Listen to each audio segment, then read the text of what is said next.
Okay. And so on top of, okay, so we are at time, but we do have a break, a very short break. We are near the end of the conference, people. There are 2 more talks left, would you believe? Yay. What? I can stop them. That doesn't seem right. Yeah, someone stole all our time. What's going on? Ugh. Okay. So I will be back in 45. So yeah, about 10 minutes, a little less. Yeah, I will be around shortly after the break, obviously. Hope so.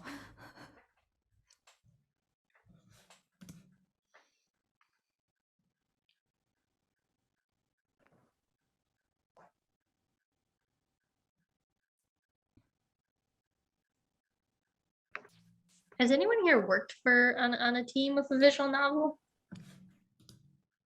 Oh yeah. Yeah, I'm sure a lot of us have. I was just wondering like how like compensation works as a team when you release a game. It depends on how you negotiate it. When I was lead writer, I got royalties. When I was one member of a group and someone else was lead writer, I got paid per word.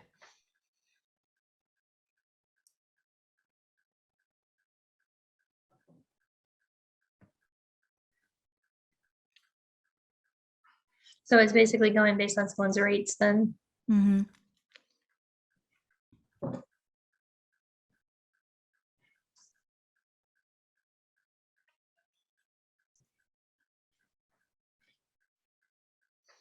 I do wish that itch included options for splitting income amongst various accounts. That would be so nice a thing.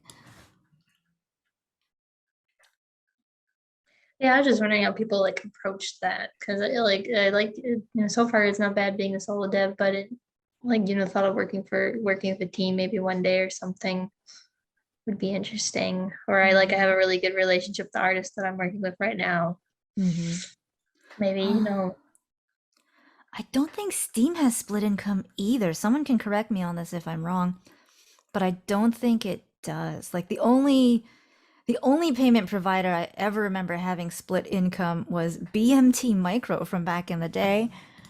And that was really nice. But otherwise, you'd have to do it manually or get someone to do it for you.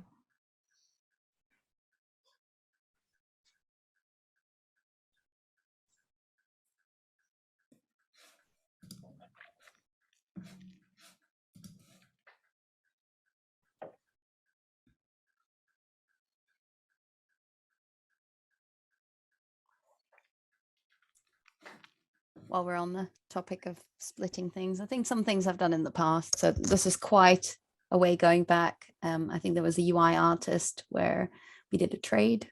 So Ooh. I did some writing for her and she did some UI art for me. Mhm. But I think as of probably the last, I don't know, 5-10 years, I've just been paying people when they come work on a project that I'm heading. Not for game jams. I mean, they're just free. Everybody's free. Everybody's doing it for fun, hopefully for some fun. Yeah. It's revenue share doesn't feel great for such a small pond like visual novels. Where I have done revenue Yeah. share contracts, I've usually set it to a limit of like a year after the game's out, because after a year, the revenue is negligible anyway, and then it's just a load of admin and pain. Yeah, it's so much paperwork. Yeah. But I think most people are sort of okay with that, right? Like you get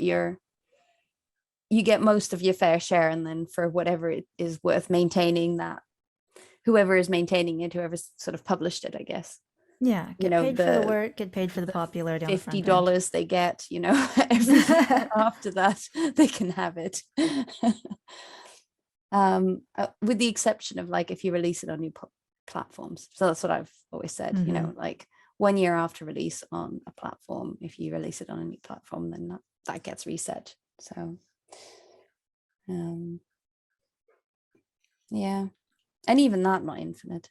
But I think there's Yeah. lots of different styles of contracts for revenue share and stuff like that. It's also tricky, like knowing what you need to do with international law, Mm-hmm. because what is revenue share, what is royalties, and how that gets taxed, and who's responsible for the taxes and so forth. That can really vary from territory to territory. Yeah. And unless you trust the people you're working with, you know, it's just easy to get it wrong. So it is a pain. It's easier to just pay people for the work. Yeah. Yeah, that's pretty much it. And that's why it's important to have these contracts up front and talk about them very honestly and earnestly on the front end. Yeah, that's what I mean. I'm doing right now. I'm paying somebody for the art, but I thought, I don't know, going forward, collaborating with other people or something, Mm-hmm. I Yeah, think would like, be interesting, but I just don't know how. and I think as whoever you want to talk to about it, just explain what you want to do. Like, when I commission art, it's always like, this is only going to be for the game or for marketing. And if I ever like turn it into, say, an art book to sell, then I'll have to come back to you and we have to renegotiate.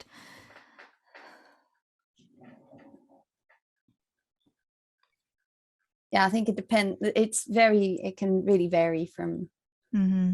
like also what the standard is for different things. So I find like in audio, it gets all a bit stranger in that Yeah. composers often have different, you know, if they're signed up with some of the kind of bigger bodies that look Mhm. after the rights of composers, and they might have an agent or whatever, then, you know, you negotiate those contracts.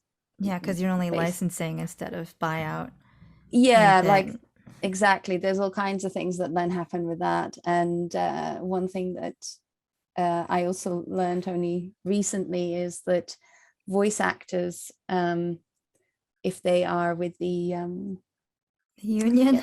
with the union, if they're with the union, it's very likely that their contract will be something along the lines of, yes, you can use these lines, but then if you wanted to use those same lines that have already been recorded as part of a trailer, Mm-hmm. that's a separate fee. It's completely different. And they Yeah. do have a set of guidelines for indie games in particular, but their definition of an indie game is anything with a budget under $1 million. I'm like, oh, honey. It's like you don't have enough digits in your check for us to care. Uh-huh. Yeah, it is. It's just really interesting because then when you look at kind of other laws around copyright, and again, you know, country to country, this can vary. And I know in the UK, there's like a split between the kind of idea of economic rights and then there's moral rights. And they're two different things. And by default, if someone signs over their copyright, they don't lose moral rights. That needs to be explicitly declared that that's something that they're giving up. Now, moral rights are just things like, you know, the right to be named as the author of a work, for example. The right to say, I am not the author of this work. Now that's a funny one, because you're like, how would that be relevant, right? Because it's not generally relevant to a piece that someone has created.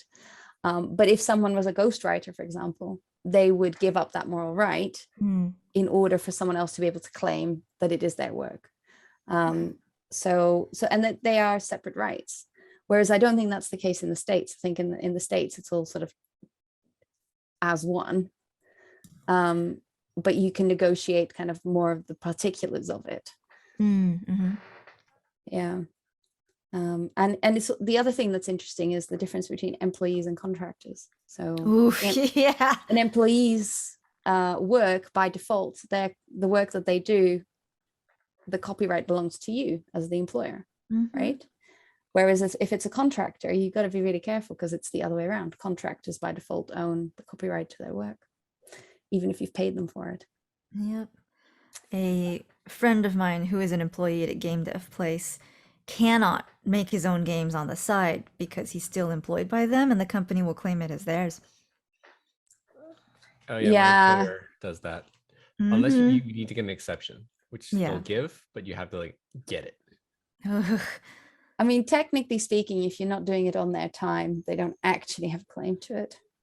Yeah, but the employment contract is so broad that It's in the contract, yeah. theoretically it could be argued, and then you get into Yeah, I just don't think they're actually technically speaking legal, at least not in this country. That's how I understood mean, it. probably not. I think the company's just sort of counting on you not being able to combat it. Yeah, yeah, but it is. I do think it's sort of it's a practice that I hope is going to go away more and more. Yeah. I know that a lot of places I've worked, they don't put that in anymore in their contracts. But yeah, somebody mentioned Rockstar. Yeah, if you work for Rockstar, it will probably be in there. Ugh. Yeah. It's a very common clause in AAA. Right. Oh, are we at time? yeah, pretty much. We do have some. We have a little bit extra time at the end, which is why I'm being very generous with time this year. So, anyways,